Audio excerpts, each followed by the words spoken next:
esam ieslēgušies Edgara Kalna galā Cidzessolē, kur notiek gatavošanās jaunajam sporta veidam končito. Mēs pieslēdzamies mūsu korespondentam Tamam.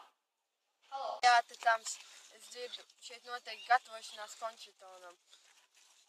Un končitons ir tāds sporta veids, kur 3 minūtes jāskrien un jāvicina spārni un jāskrien ar bārdām. Kas šeit notiek? Mēs gatavojamies končitonam.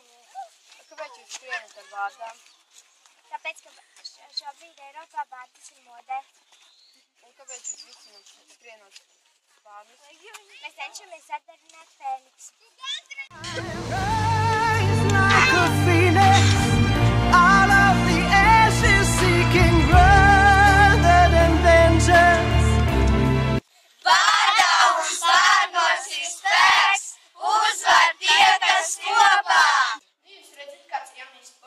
Končitons. Kā jūs redzat, tam ir sniedzis mums